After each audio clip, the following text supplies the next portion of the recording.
about, we put some newfangled stuff inside of PowerPoint, but this older version of PowerPoint on the in here wasn't agreeing with it. So thank you all for coming. This is, of course, Data Days and empowering you. And this session is where does Georgia Tech data go, or where does Georgia Tech's data go, depending on whether you're looking at our slide or the schedule itself.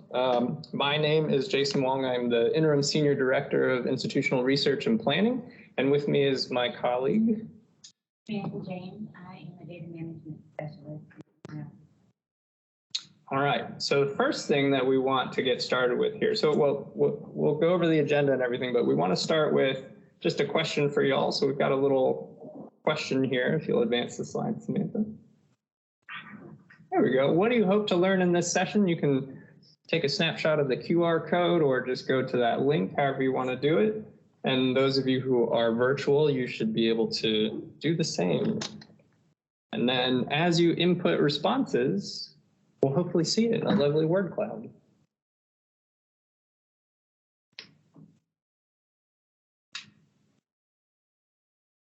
The glare is strong.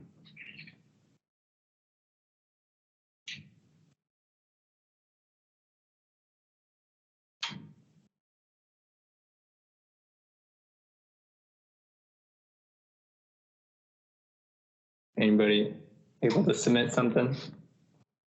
So we know it's not a technical issue. Looks like you have to answer all the questions. Oh, you do have to answer all the questions? Oh, man. All right, that did not work out the way I wanted it to. There are a number of questions. Just a short exam. Yeah, just a short exam. Yeah. So just, yeah, you can go ahead and answer it, but if you're in here, just go ahead and shout out what do you hope to learn from this session, and, you know, we'll sort out that going one at a time later. Yeah, that's right. We'll skip that slide. Okay. Because you'll see all the questions are in the form. Just pop in some answers, and then we can deal with that later.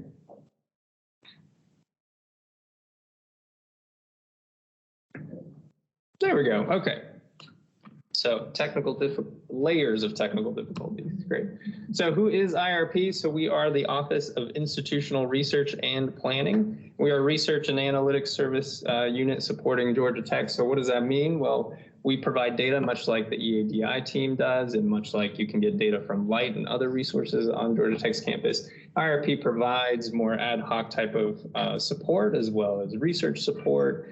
If you've got kind of one-off questions or you have a very long-term type of research project, things like an IRB research, or there's grant proposals, anything like that, we support that. But we also support the Institute's reporting and compliance efforts, so reporting to like federal government or USG, a lot of those things, as well as supporting the accreditation efforts on campus.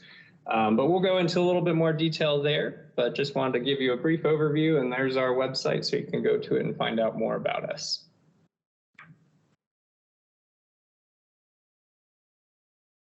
Okay, so there are more forms questions. We're just going to skip over those, but basically I wanted to know what departments you're in, so if you'll just shout out which departments y'all are from. EADI. EADI, okay. First Stars Office. First Stars Office. Welcome. UVPR, welcome. Grad Education. Grad Education, good to see you. Facilities. Facilities. Provost Office. All right, so we got a good range, which is good. That's always good. And so, as you know, Georgia Tech's data, of course, spans all of these different units, right, and a whole bunch of different groups as well. So another forms questions that was on there is, what type of data do y'all work with on a regular basis? So, for example, do you work with student data the most, or do you work with financial data, or do you work with research expenditures and proposals and awards data the most? So y'all can shout that out as well. And then if you're online, I think you can put it into the chat, and there's someone monitoring here. All, okay. All of the above, okay. Great. Retention. Retention, okay, so student retention. Infrastructure data. Infrastructure data. Financial and space, excellent, excellent. Okay, so we're going to touch on almost all of these types of data today. Obviously, we can't go into all of it and where Georgia Tech's data goes, but we'll give you a brief overview, especially what IRP touches, and how we kind of manage that data. So if you'll go forward a couple slides, Samantha. Perfect. Oh, just make all of the agenda items pop up. There we go. So we're going to talk about what is data, and we're going to do a brief little discussion about that. I'm sure everyone here is familiar. We're also going to talk about the types of data, and then what's the value, right? And that's really what we want to talk about here is what's the value added for Georgia Tech's data in particular, and how that flows through the Institute and beyond, right? So if we go to what is data, okay. There's no form here, but this is a little bit of audience participation. What do you think of when we say data? When you hear the word data, what are you thinking of? Besides your broad data domains. I think of spreadsheets. Okay, spreadsheets, great. Yep, I also think of spreadsheets. Numbers, and what? Hundreds and thousands, maybe millions of records of data? Just information. Information, very good, yeah. What else? Any of the systems we use, any of the enterprise systems we use, right? Yeah, so data really is just information, right? It's some way for us to capture something that we can't capture in a sense, right? Something that's not necessarily tangible. We're trying to find some representation for all of this intangible stuff, right? So like, for example, student retention, that's not something that we can hold, right? So we have data to kind of represent that. So data represents a lot of different things on campus. And so from data, we can then get information from that, right? We can analyze it. We can say, what's the use of this, right? All it is really a representation of something on our campus and beyond, right? And so it's not just Georgia Tech data, right? I think we heard from Amelia in the opening remarks. She was saying everybody is a data person, right? If you're checking the weather, you're a data person, right? If you are trying to get some analytics around, am I going to hit a lot of traffic on my way to work today, right? That's data as well. So, but we're going to talk about Georgia Tech data. And so the main types of data that we do deal with in our office and just broadly what we're going to talk about here is student data, human resources data, R&D data, research and development data, finance data, and institutional data. Okay, so broad brush strokes, but if you do have questions, feel free to throw them into the chat, but we'll have time at the end.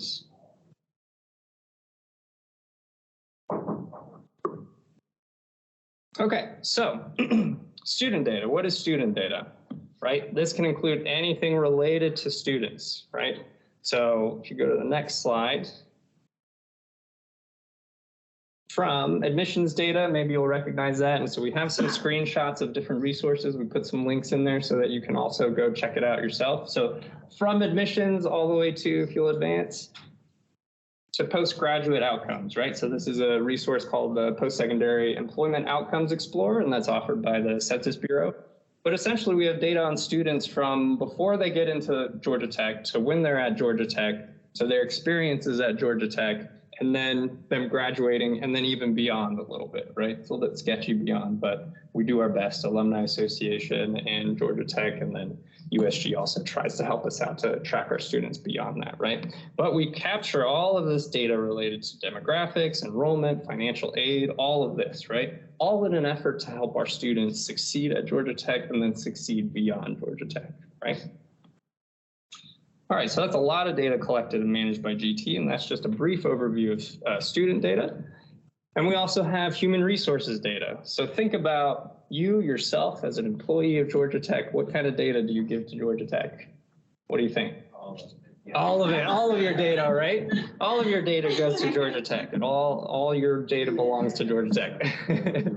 Not your bases, but your data, right? So if we move forward, just some examples of HR data that, you'll go forward one, that we do kind of see out there. So USG, of course, collects the same data that we see here at Georgia Tech. So there's some reports out there, for example, a breakdown by gender or race ethnicity of our employees.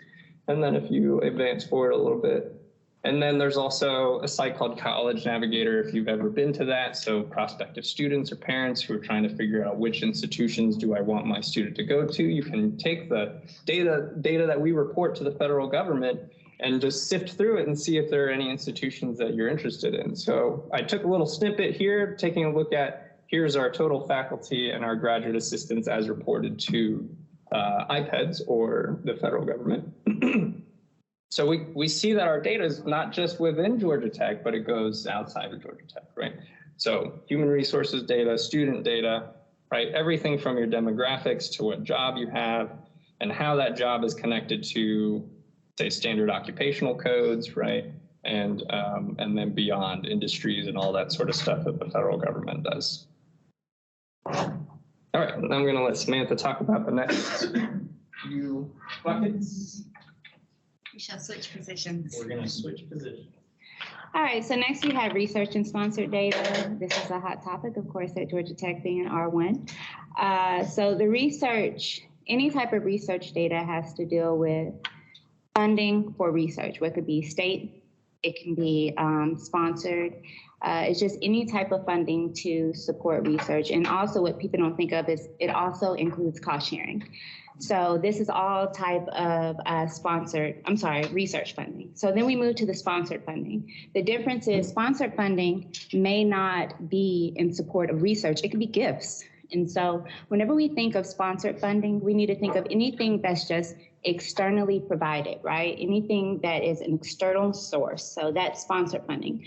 Some common terms associated with this is like proposals, awards, expenditures, things of that nature. We hear them frequently here, but I know that sometimes research and sponsor can get a little muddy. Some think they understand and have clarity with them, but they're actually quite different. So next we'll move with finance data. Finance data can include everything like state appropriation, tuition and fees, sales and services. So it includes kind of like the other data that's not included with R&D, right? It's all those type of line item type items, I'll call it, you know? So we have also finance data, definitely dealt with a lot. People struggle with it. You know, we love it. And then the last data that we would talk about is institutional data. Anyone that is familiar with the fact book know this can include information about students. It can, when I say information about students, I'm more speaking about the degrees awarded and things of that nature. The degrees offered, not the degrees awarded. The divisions, the units, space. It can include just the campus information, more program and degrees information and things like that. So if you take a look at the fact book, it has a lot of information in it with regard to institutional data. I definitely encourage it. It comes out every January, so be on the lookout for the new edition. And I'll go ahead and turn it back over to Jason. Blocked you off there. All right, and that last fact book said 2021, but we do have a 2022 fact book. That little picture is just outdated. All right, so what is the value of data, right? We kind of touched on it a little bit earlier. We're gleaning information from it. We can perform analytics on it to then use that information to inform our decisions, right? And help us make decisions that will support our faculty, our staff, and our students, right? And the infrastructure of Georgia Tech, right? So, go forward one, just a reminder, we're powering forward, right? And this is the idea behind this is it's the value of the data. That's the value of the data is what's going to help you power forward, right? So there was another, hey, look at that. Got some data. Yeah, all right. So not surprisingly, data is the top one. But Samantha, if you'll advance forward through the questions, see if anybody got to, I don't know if we were on number 4 at this point. No. Cool. Excellent.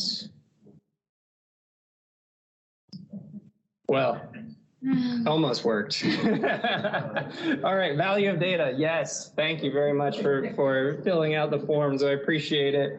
Yeah, making an innovation, planning, decisions, vary. You know, we always want that qualitative word. Supporting decisions and decision making. But yes, all of this, right?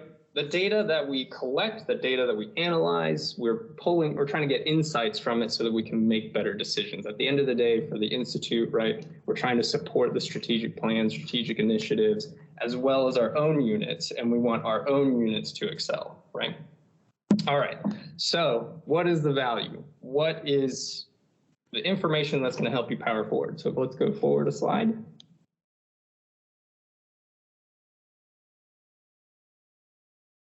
I think we might need to. Oh. By the time it goes forward, it's probably going to go forward several slides.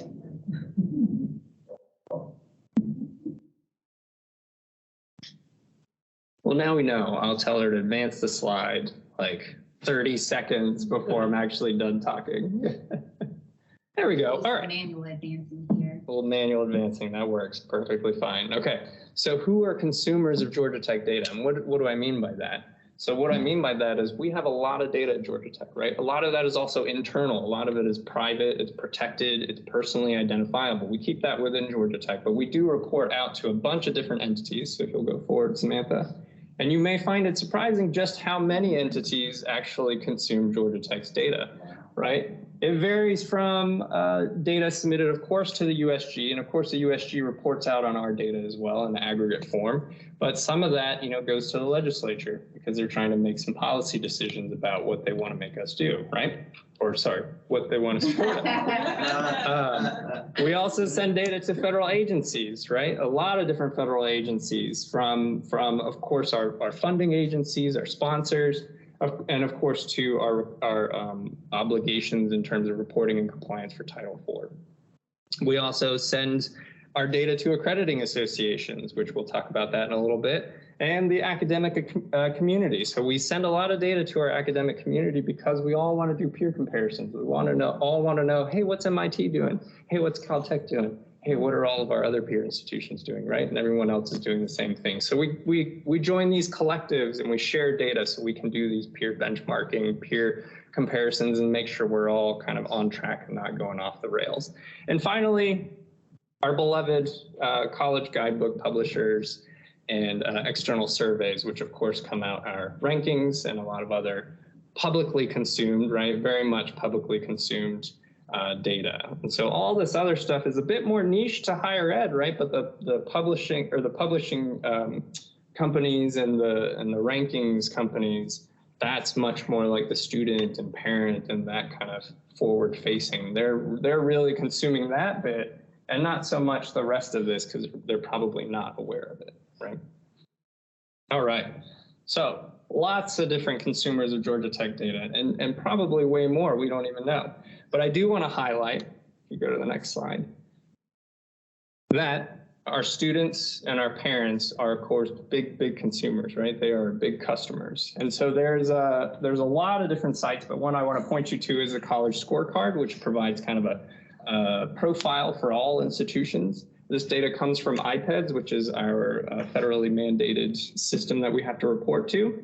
And also, USG has some profiles. If you go to the USG, there's a nice, lovely, summarized, aggregated data about Georgia Tech and all the other USG institutions, so you can take a look at that. And of course, I've got the links down here again, so if you want to go check those out, or you can even Google it, but there's a lot of useful information out there. So if anyone ever asks you, hey, you work at Georgia Tech, do you know what the median debt is after graduation for our full-time undergraduate students? And you'd say, yes, actually, I do know. It's $21,672.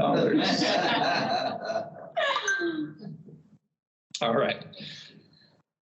So, but we don't just provide data externally, right? We use data internally for a lot of different purposes. So for IRP, this is just kind of a broad brushstroke, high level kind of capture of all the different things that we support and that we help with. And so, of course, accreditation, of course, the Institute Strategic Initiatives. I think I misspelled something in there. Tracking research and development activity, the fact book, as Samantha mentioned. We support academic program reviews, research and reports, a lot of different things, right? So we're providing data to all sorts of units on campus. And of course, we, in partnership with EADI and the other data stewards on campus, make sure that we're collecting as accurate and as timely of data as we can, make sure that it's validated, that it's clean, and that we can all work off of the same relative starting point or time point of reference, right? And that way we can all make the right decisions or the best decisions that we can, right, with the data. I do want to highlight, of course, a couple of sites. Light, we're all familiar with Light. Anyone not familiar with Light? Got a joke. We have a jokester in the back.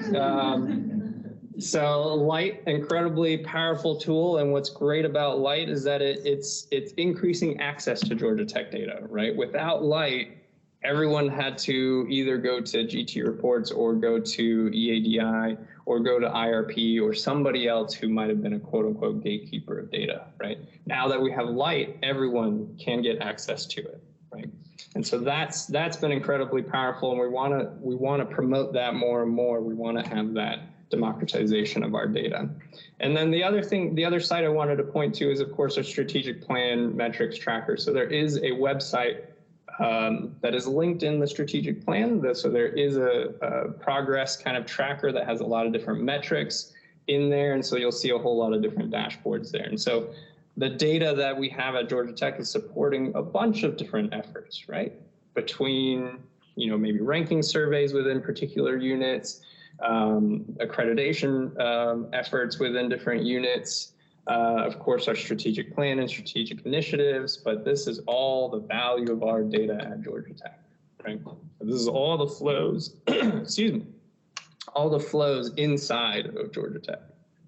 All right, let's talk about a little bit of the less fun stuff, but very important stuff, which is reporting and compliance. So of course, we do need to report our data out to the federal government, and just some snippets. We do report out to USG, and then we report out to IPEDS, which is the Integrated Post-Secondary Education Data System, which is part of the National Center for Education Statistics, which is part of the Department of Education, which is part of our federal government, right?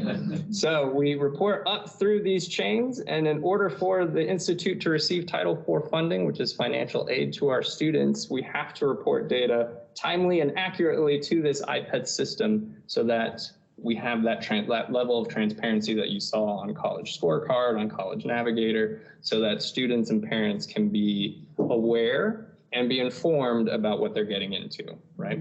And not just take our word for it. So this is incredibly important, and we go through a lot of different checks and balances to make sure that our data is accurate and clean to get to that point. I do want to point out that we don't just submit the data, but they also provide the data back to us in a form that we can use to inform our decision-making, right? Which is excellent. So the IPEDS site, they recently revamped it, and they have a lot of different tools. I do want to highlight one. It's called the Trend Generator, and it's something that you can very easily, all the sites that I'm sharing with you, or that we are sharing with you, are publicly available. So that's the other benefit of all of this, is that all of this data is just available to all of you. IRP is not the gatekeeper of this, and these other folks are not the gatekeepers. Advance forward one. So we have this trend generator, which, again, talking about money. This one in particular is talking about tuition and required fees across public post-secondary institutions. And they recently did an adjustment for inflation, which is really nice. So previously they didn't do that, but they do now have that. So you can see it's kind of gone down a little bit, but it's been a steady climb. If you go without the adjustment or inflation, it just looks very dramatically increasing, right?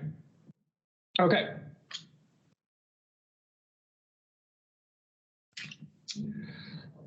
I don't think this is nope, not the final. So we have accreditation support. So of course, Georgia Tech, our accrediting body is SAC-COC, or the Southern Association of Colleges and Schools Commission on Colleges. And so all of our Southern sister institutions across the South, most of us are accredited by SAC-COC, and so very rigorous standards that we have to meet. And as you may or may not know, every 5 years there is kind of a report that goes out, and then every 10 years there's a reaffirmation where we have to go through a big process and a very large report to make sure that Georgia Tech is still delivering the quality education and degrees that we say we are, right? So I do want to highlight, if you'll go forward, Samantha, that, and you'll see on this site here, that we are up for our 10-year reaffirmation in 2025. And so if you are keen data people, you'll realize that this is 2023, and we are only 2 years away from our 2025 reaffirmation. So a lot of units on campus are, making sure that everything is getting pulled together, that the data is checked, that we're collecting all the data that we need in order to meet the standards of SAC-COC and get that reaccreditation or reaffirmation of our accreditation. But as part of that is this quality enhancement plan. And so if you're familiar with Serve, Learn, and Sustain, and there's an international plan before that, as well as the kind of research efforts for undergraduate students before that, there is now an effort to create a new QEP, a new quality enhancement plan for Georgia Tech. And so data is being pulled together, and people are being polled and surveyed and focus grouped, if that's a verb, to figure out how are we going to meet this. And so just so you know, the topic is leadership in progress and service, creating intentional and transformative learning experiences. So I think most folks on more of the administrative and finance side are less attuned to some of this accreditation work, but the academic side, you are all too familiar with the accreditation side of things. But this is all underway, and so a lot of people are being busy bees to make sure that we can get all of this done in time. All right, I think public consumption is our last main topic here.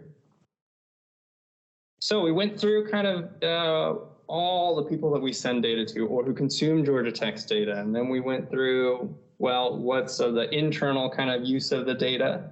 And then now just kind of really broad brushstrokes of what's the public consumption of this data, right? So of course our college guidebooks and all of these, who's the best college, right? Best is just like very, we want to have that qualitative adjective on there. So if you'll move forward, I would be remiss if I did not highlight the fact that U.S. News and World Report rankings for the 2024 edition came out, and we went up in our rankings. And thanks to the data that was collected right from Georgia Tech, as well as IPED's data and other sources that they are now collecting from. So it's not, if you hear about schools pulling out from rankings, this one in particular, whether you submit data to U.S. News and World Report for the undergraduate rankings or not, they are still ranking you because they are pulling data from third-party data sets and data sources. So we are 33 in national universities, top 10 in public schools, and number 94 in best value schools. But on that point, if we go forward one, again, I would be remiss if I didn't say, oh, but Princeton Review says Georgia Tech is #1 top best value public school. So there's a whole bunch of rankings out there, right? How they do that methodology and everything, that's kind of up to them. But that data ultimately is coming from Georgia Tech, right? Can we influence these rankings in some ways based on our strategic initiatives and goals? Yeah, we're pushing towards making Georgia Tech great and better and moving forward and making progress, right? But these are all very relative, right? So kind of take those with a grain of salt. But it's out there. If you're interested in more rankings, you can, if you'll go forward one, of course, visit Georgia Tech's own rankings and stats webpage, which shows a whole bunch of different rankings that Georgia Tech does well in. So there's a whole bunch there. Feel free to go check that out. All right, so our academic community data, not a whole lot to say here other than we do submit data right to AAUP. I'm sure you've heard of them.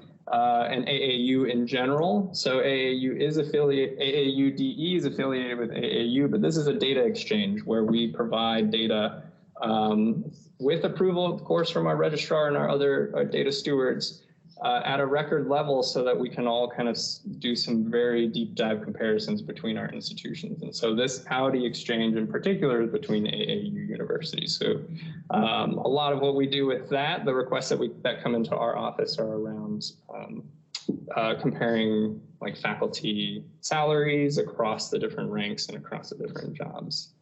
And then of course, National Student Clearinghouse, that in particular, we can see if students applied to Georgia Tech, where did they go? We can look for that. If they graduated from Georgia Tech, did they then go on to graduate school? And we can see that. And that's, of course, only U.S. institutions. We can't capture any international institutions. But it is a very powerful data set, especially when we can compare across institutions and with other institutions.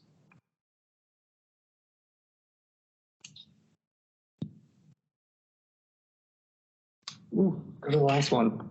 See if anybody. So that was our last content slide. And so this is our question slide. And I did throw in one last question here to see what would people want to know and what do you want to learn more about. Data, unsurprisingly. Details of data, institutional context, probably working more closely with IRP. I don't know why the word cloud splits up some of your stuff there, but that's all right. So if you are interested in more of the context around the data, and especially the data that IRP works with, feel free to reach out to IRP. We're very happy to work with your groups. We'll do research, analysis, pull up a lot of this data that we have access to, like I was mentioning about iPads. We can even do tutorials or walkthroughs with you on a lot of these third-party resources that are available to you so that you yourself can go, on demand and go kind of pull that data yourself. So with that, I think we just have a contact slide. Any questions either from the chat or in the room? Andre. Typically done during accreditation, or they're like more like a yearly thing. How's that cycle? Sure. So the question was, how does the academic program review work, and what's the cadence of that process? So it will depend on the program itself, the academic program itself. There are some that are going to overlap with the accreditation process this time around, but they're usually on a 5 to 7 year cadence. So every 5 to 7 years, a program will go through a program review, and that's just again, a full report. IRP provides some data for that. They do a lot of internal reflection, and they write a report about all the efforts that they've engaged in. Yes. Does any of the research or reporting that you do around students track individual students throughout their progression at Tech, or is it kind of a snapshot of the institute as a whole? And are you making any changes to the way that those are reported? Good question. So the question was, do we only look at snapshot data and in a sense, aggregated data to track trends and changes in our student, I guess, metrics and performance? Or are we looking at individual students to track them going forward? So short answer is no, we don't track individual students explicitly, but we can, right? So we can do that analysis for different units. We will do that, for instance, Ignite or the LLC programs. We've done certain analyses like that where we'll look at specific students.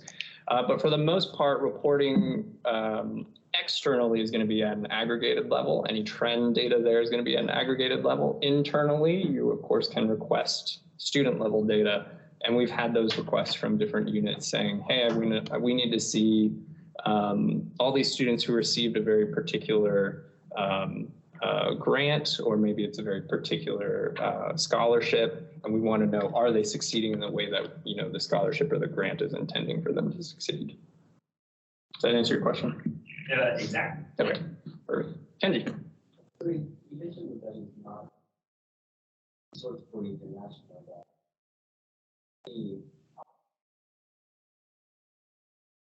probably that's where you have either going international or going international first. So the question is, I had mentioned that once students go internationally, whether for grad school or work, we don't really have a good tracking of them. And so there's not really, to my knowledge or our knowledge, there's not really a good resource for that.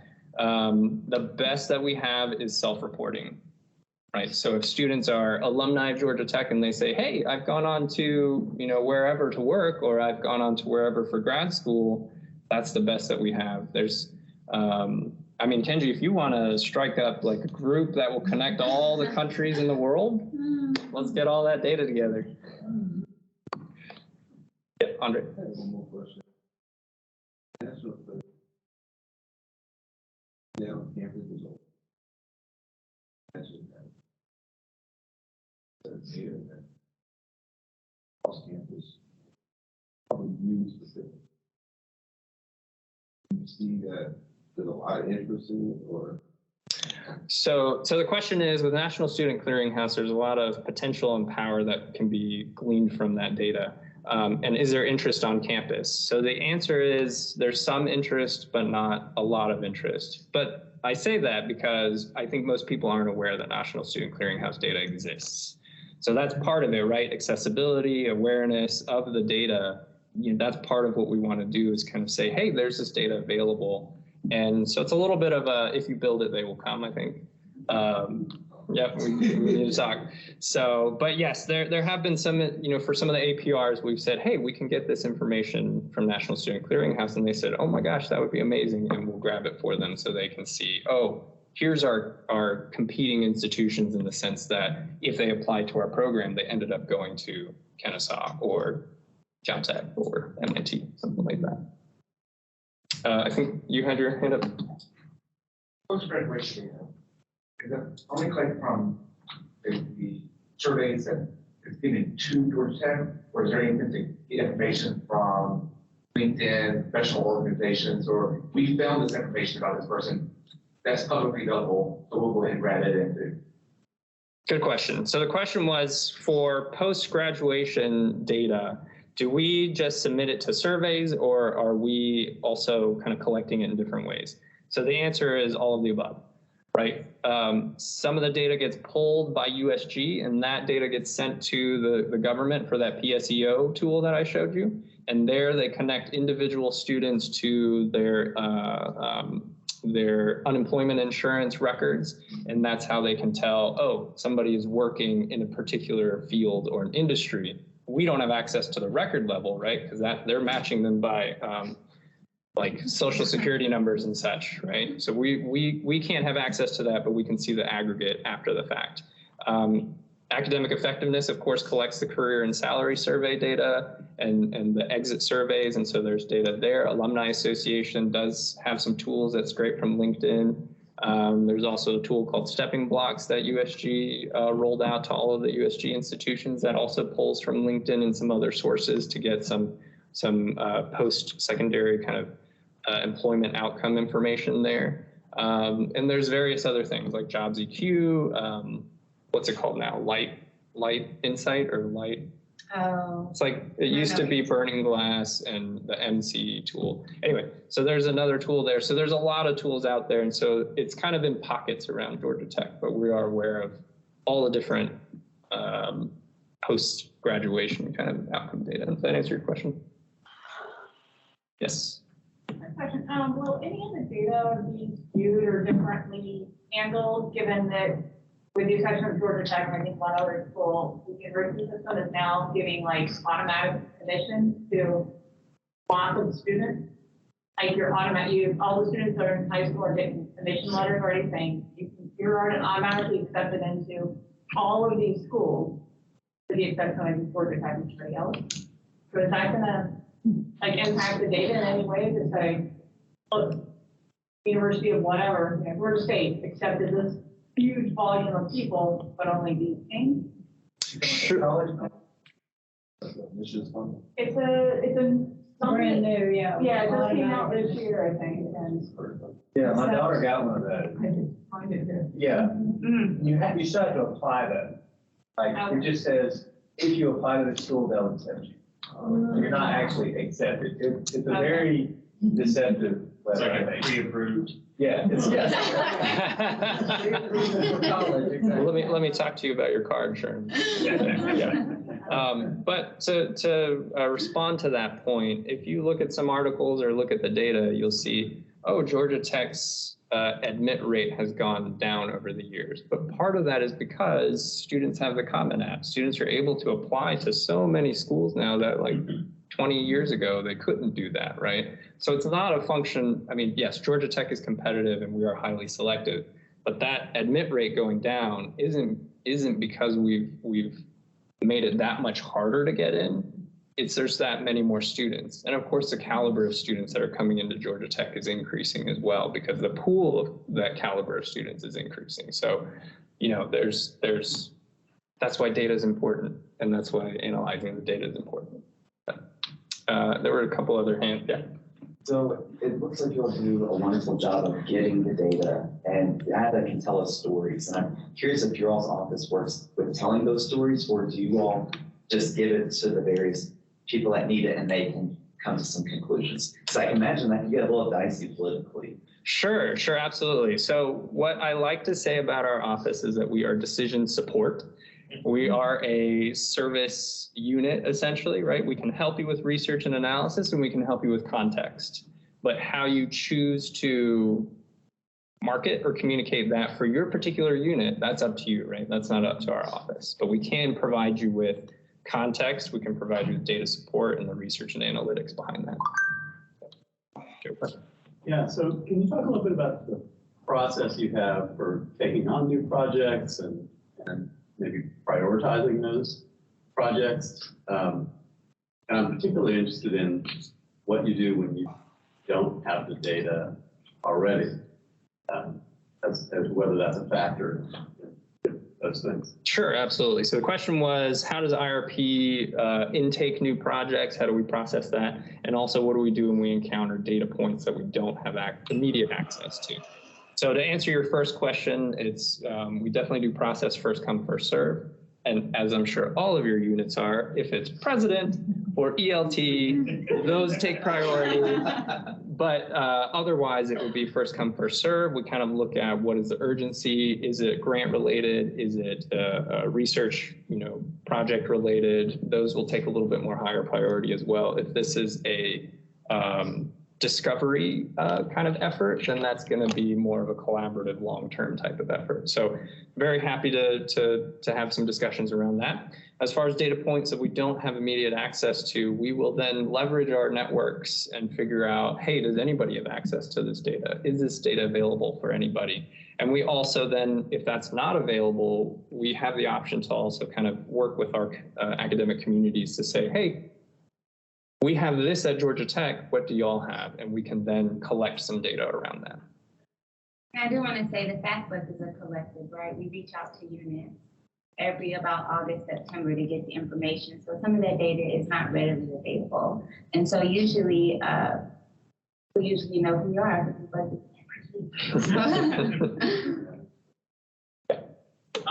For kind of piggybacking on those questions, for the reporting that you do and the publications that you make, do you maintain like a repository of the methods that you use to gather the data and where it came from, things like that? And do you also maintain records of what you've submitted to the different organizations?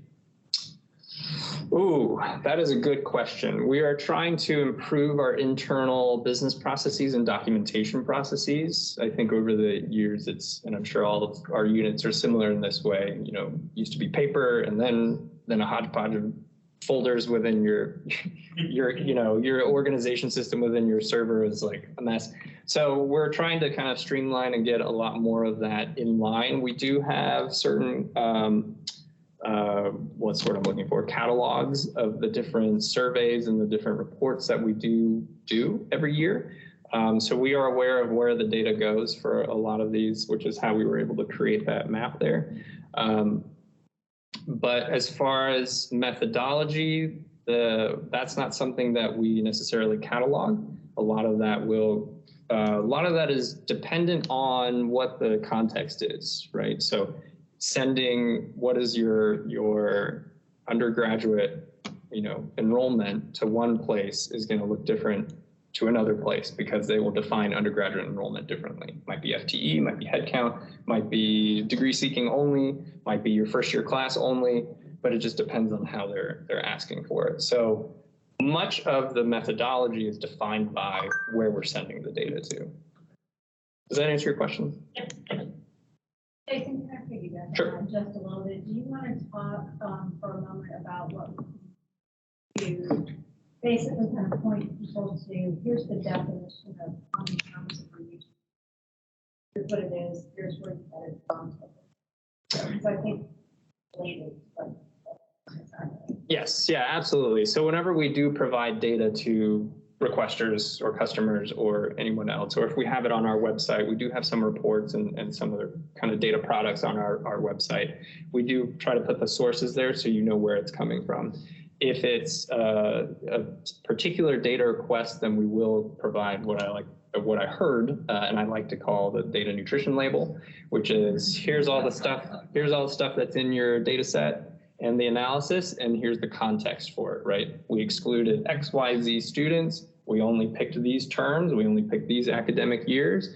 We filtered out those who didn't receive a scholarship, blah, blah, blah, blah, blah, depending on what your request is. So we try to provide as much of that context as possible whenever folks are asking for data. Yeah. Kendra, I think you had your hand up first. Perhaps not related directly to the part, but I've heard any technical and so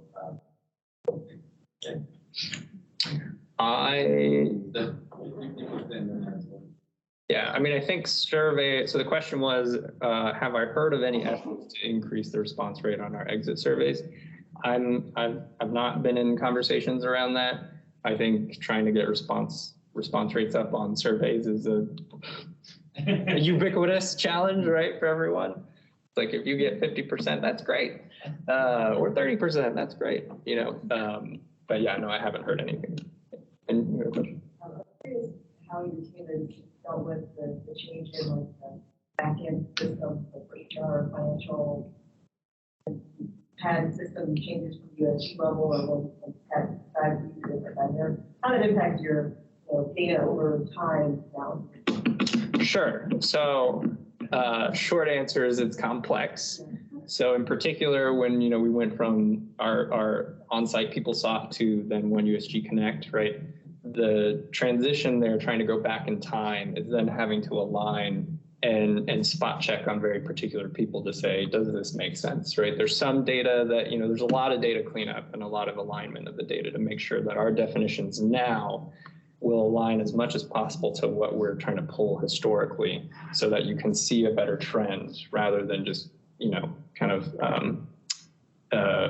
maybe graphically vomit the data at you so that you have to figure it out. So we try to curate it as much as we possibly can. But yes, it is a very complex process. So we do try to advise folks, especially with the HR data, if you want to go back 10 years, we're going to need a bit of time to work on that. Yeah, and I'll just piggyback and say finance data is, of course, like that, because, of course, when we switched to Workday, we changed everything. And so we are lucky to have people in the department who are familiar with the previous finance data and the new finance data to be able to match those things. And because everybody loves Workday, it's just like our old system. But so we do handle those things with a little bit of context.